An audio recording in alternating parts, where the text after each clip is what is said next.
Salut à toutes et à tous, c'est Vic, j'espère que vous allez bien et bienvenue dans cette nouvelle review d'animé en Blu-ray. Aujourd'hui, on va parler de Domestic Girlfriend. Alors, Domestic Girlfriend, c'est le genre d'animé, je sais très bien que ça va faire débat dans les commentaires parce que vous allez me dire « Oui, mais pourquoi tu présentes ça, Vic?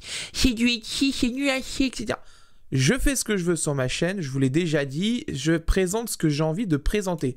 C'est vrai que des fois, je vous propose des choses que moi, pas particulièrement j'aime, voilà, genre SAO, mais je le fais parce que je sais que c'est une œuvre populaire, et que du coup, voilà, ça va plaire à des gens, et il y a aussi le fait que ça va être énormément acheté, donc il faut quand même prévenir les gens si jamais il y a quelque chose qui est pas bon. Moi, Domestic Girlfriend, j'apprécie beaucoup, notamment le manga, qui est connu d'ailleurs chez nous en France au nom de Love Cross Dilemma. On ne remerciera pas tel Courtancam, hein, qui est d'ailleurs numéro 1 des pires éditeurs en France, hein, au vu de sa politique de gestion de ses droits, puisque tout simplement Domestic Girlfriend, c'est le genre de licence qu'ils aiment bien faire traîner. Ils préfèrent passer des séries de merde, pardonnez-moi le mot, mais des séries de merde, plutôt que de continuer les séries qu'ils ont en cours, parce que le dernier tome de Domestic Girlfriend, donc Love Cross Dilemma en France, est sorti l'année dernière, c'était en mai, et depuis ils n'arrêtent pas de le reporter, parce qu'ils n'ont pas envie de le sortir, et que de toute façon ils ont envie de faire chier leur monde. Donc, on va parler aujourd'hui de l'adaptation animée fait par Dio Medea. Alors, c'est coquin, voilà, je préfère vous prévenir tout de suite, il y a le coffret dedans, il y a quelque chose qui je pourrais pas vous montrer parce que au vu de YouTube et du sujet de la nudité, je vous mettrai en lien dans la description une photo pour aller voir ce que je vous dis. Il y a un visuel alternatif qui est à l'intérieur qui est très coquin, pas vulgaire mais très coquin. Donc je vous mettrai une photo dans la description pour que vous puissiez comprendre le truc. Mais je vous ferai sous-entendre déjà, quand je vais l'ouvrir, pourquoi ça l'est, hein. Vous allez comprendre tout de suite. Donc, Domestic Girlfriend, 12 épisodes, adaptés en animé par Dio Medea. Ça a fait débat à sa fin au niveau de l'animé, puisque beaucoup supposaient qu'on allait avoir une saison 2. Non. Domestic Girlfriend est un animé, je crois que c'est fait par DMM normalement. DMM sont connus de toute façon pour faire ce qu'on appelle des tremplins pour certains mangas, et donc de faire des adaptations animées pour faire entre guillemets un coup de pub. Il n'y avait pas trop besoin pour Domestic Girlfriend concrètement, c'était quand même assez suivi au Japon, donc voilà, mais c'était quand même fait, voilà.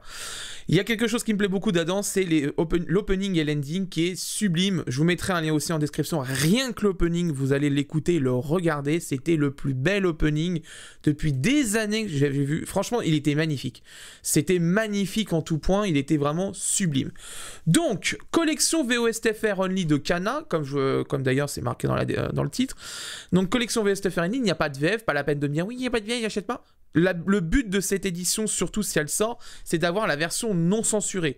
Parce que la version à la télé, enfin la télé japonaise et en simulcast qu'on a eu, était tronqué de pas mal de scènes.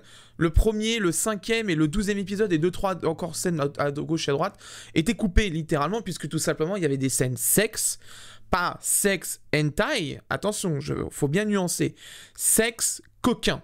C'est pas explicite, on ne voit pas le membre, on voit pas voilà, on voit pas tout ça, mais on voit la scène. Donc c'est très coquin, oui, mais c'est pas hentai. Attention, parce qu'il faut pas faire la nuance, bien faire la nuance là-dessus. Le sexe dans un anime, ça pose pas de problème. S'il y a une raison à ça, ça peut être intéressant. Il n'y a pas de problème. Si c'est du gratuit, bon, on se peut s'en passer. Si c'est gratuit, que ça n'a aucun sens, là, ici, justement, ça a un sens. Donc on regardera ça. Donc l'histoire, je vous la laisserai la découvrir avec le résumé derrière.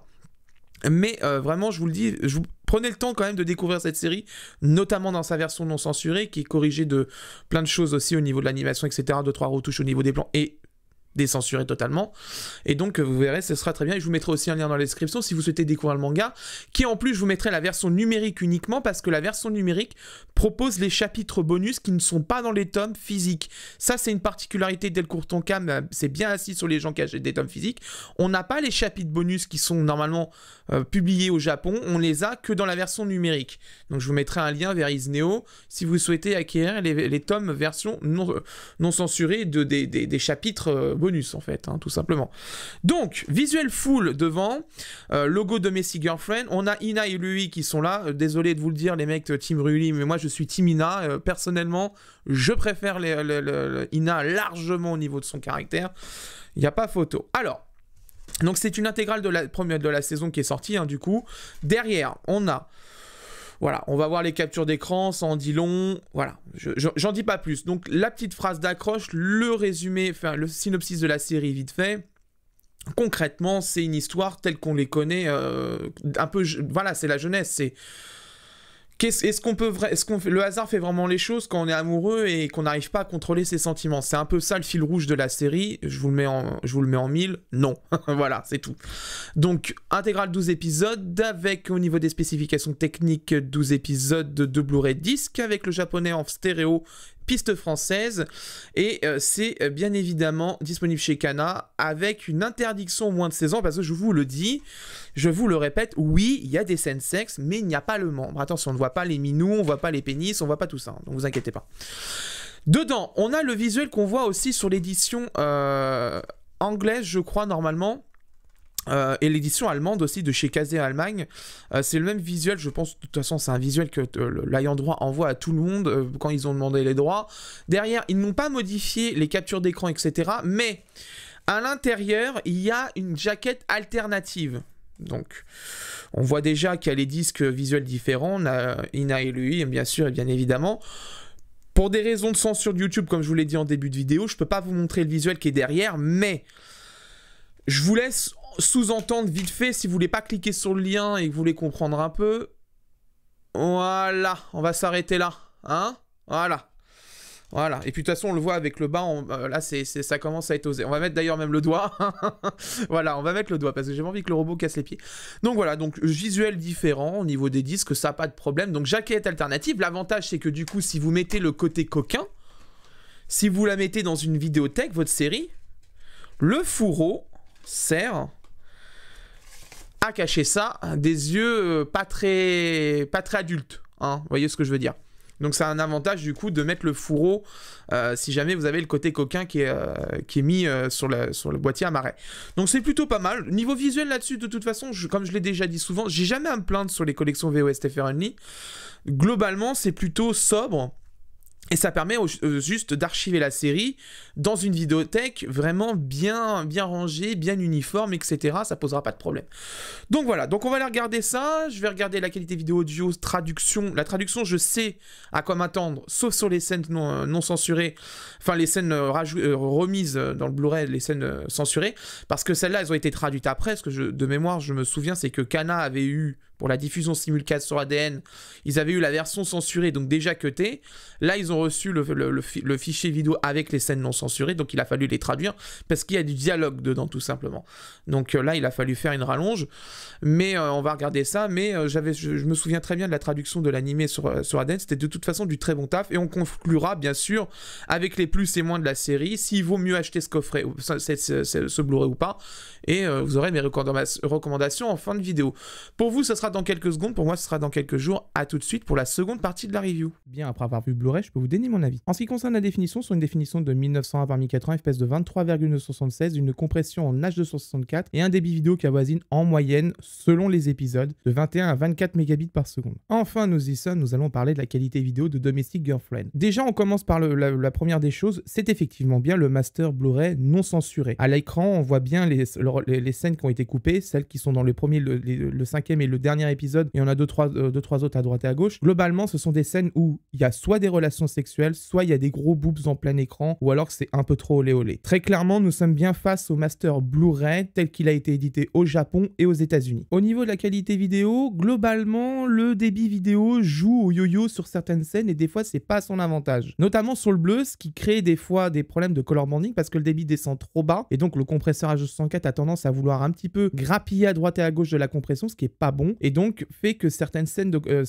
ont un petit peu de color banding plus prononcé du fait qu'il manque un peu de débit et que le compresseur se charge de lisser certains trucs. Ça c'est bien dommage, ça sent quand même que la compression n'est pas super bien maîtrisé sur le coup. C'est un peu trop VBR comme on appelle, donc du variable bitrate rate, donc du débit variable vidéo. Mais globalement, voilà, ça reste propre dans l'ensemble, ça y a pas de problème. Mais il y a quand même certaines scènes qui sont un peu trop avec un peu trop de color banding à mon goût, notamment sur le bleu. Hein. Sur le bleu, sur les scènes vraiment très bleues, ça se voit un peu plus que d'habitude. Plus d'ailleurs que certains master vidéo de chez Ufotable, notamment sur les Fate, hein, c'est pour vous dire. Un bon desering aurait réglé le problème du color banding et aurait aussi permis aux compresseur H264 d'être beaucoup plus stable au niveau du débit vidéo et éviter de faire du buffer underflow, c'est-à-dire de descendre le débit vidéo beaucoup trop bas par rapport à ce qui a été indiqué, parce que dans les métadonnées justement du fichier vidéo, la compression H264 est bloquée normalement à 30 ou 35 mégabits par seconde, et on voit qu'elle descend en fait beaucoup plus bas, elle est à 24 mégabits par seconde en moyenne, ce qui fait que du coup il y a quand même un gros gap entre ce que la personne qui a fait l'encodage a demandé et ce que le compresseur donne énormément. En gros, il aurait mieux valu rajouter un tout petit peu de grain, ça aurait stabilisé le débit à 35, il n'y aurait plus de color banding, du débit vidéo vraiment stable et une qualité vidéo quand même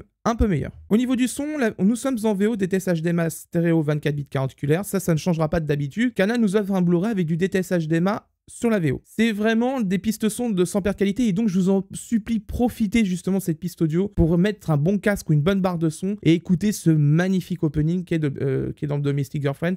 Il est somptueux, vraiment déjà visuellement il est magnifique, mais alors au niveau de la musique c'est incroyable. Vraiment je vous invite à mettre un bon casque ou une bonne barre de son, c'est vraiment très très bien. L'audio, lui, rien à dire, c'est propre. Le DTS HDMI de toute façon fait le taf. C'est des pistes sans perte de qualité, donc de toute façon, c'est exactement l'identique de ce qu'on a sur les ProRes qu'on reçoit du Japon. Au niveau de la traduction, c'est celle d'ADN. Elle a eu des modifications, mais surtout elle a eu l'intégration des scènes coupées qui n'étaient pas présentes dans la version TV. Dans l'ensemble, elle est plutôt bonne. Dommage juste de ne pas avoir modifié sur le dernier épisode le like en crush.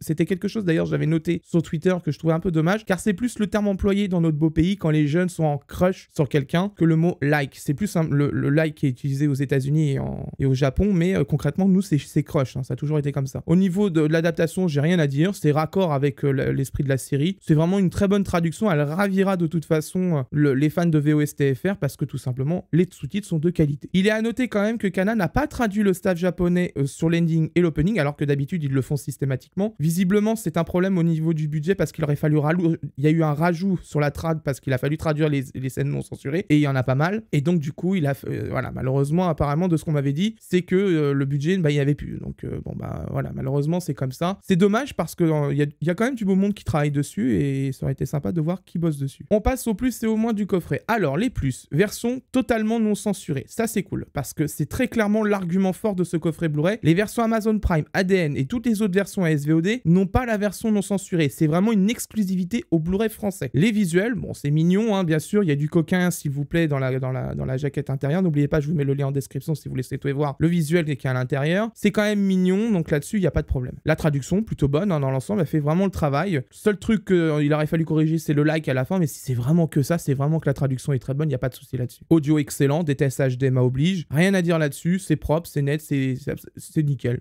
Vraiment sur une barre de son ou un casque, vous allez en prendre plein les oreilles, c'est nickel. Et je vais mettre en plus quand même là-dessus la prise de risque, parce que très clairement, sortir une version non censurée d'un tel animé qui en plus touche à des sujets un peu tabous dans notre société, c'est quand même prendre un énorme risque quand même là-dessus. Je salue Kana quand même de le faire parce que franchement, pour une fois parce que moi j'ai harcelé hein, sur Twitter pour qu'il sorte en Blu-ray celui-là, et on n'était pas les seuls. Hein. Je vous remercie d'ailleurs la team Domestic Girlfriend pour avoir les Blu-ray. Je vous remercie, vous avez été nombreux à le dire que vous vouliez les Blu-ray. Maintenant, si ce Blu-ray vous plaît, il faudra suivre derrière au niveau achat. Les moins, les traces de color banding, ça c'est un peu dommage parce que très clairement on aurait pu les éviter avec un bon desearing. Il y a plein de plugins gratuits en plus qui existent sur le net hein, quand même pour ça, qui s'intègrent en plus dans des logiciels professionnels, c'est ça le pire. Donc du coup il y a moyen quand même de régler ça assez rapidement et de manière très propre, et en plus de stabiliser le débit, c'est tout bénef, ça évite le buffer underflow et comme ça on est tranquille. Et le deuxième point qui m'embête un petit peu, c'est que moi je sais comment elles sont les éditions à l'international, notamment au Japon et aux États-Unis. L'absence des cartes de l'édition japonaise américaine, ça c'est quand même bien dommage parce qu'il y avait de superbes visuels dedans. Je vous mets une photo à l'écran vite fait, mais vraiment il y avait des visuels qui étaient tout simplement somptueux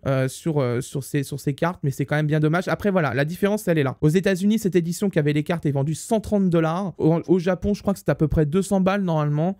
Donc concrètement, par rapport à une édition à 30€, c'est impossible de faire ça parce qu'il aurait fallu les imprimer sur des cartes vraiment en carton, nickel, une bonne impression brillante et tout. C'était certain que de toute façon, ça allait pas le faire. À ce prix-là, c'est impossible d'avoir un truc comme ça. Sur une série autant de niche, c'est prendre un énorme risque et au même risque de se vautrer et de perdre vraiment une grosse mise dessus. Donc ça, je peux le comprendre, mais c'est vrai que j'aurais bien voulu les avoir au moins dans le Blu-ray au niveau des visuels, etc. Au moins les avoir en bonus, ça aurait été sympa. Si vous souhaitez acquérir ce coffret, il est en ce moment en précommande pour une 30aine d'euros sur Amazon, frais de port inclus. inclus. Comme d'habitude, le lien est en description si vous souhaitez l'acheter. N'oubliez pas que c'est un lien affilié, donc si vous achetez via ce lien, vous soutenez directement les reviews, puisque Amazon, à chaque fois que vous faites un achat, me recommissionne quelques euros à chaque fois que vous achetez un coffret via mes liens. Je vous mets aussi le lien en description pour le manga chez Isneo, en manga numérique. Je vous le mets en numérique parce que tout simplement, c'est la seule édition en France qui dispose des chapitres bonus. Vous savez, les fameux chapitres coquins, comme je le dis. Là, ils y sont, justement, et ceux-là, c'est dommage parce que ceux-là ne sortiront visiblement pas en édition physique. Et ça, c'est assez scandaleux parce que du coup, le Décompte-Tonkam ne l'avait pas dit au moment de la sortie du manga. Ils n'ont pas prévenu que, justement, le manga n'allait pas avoir les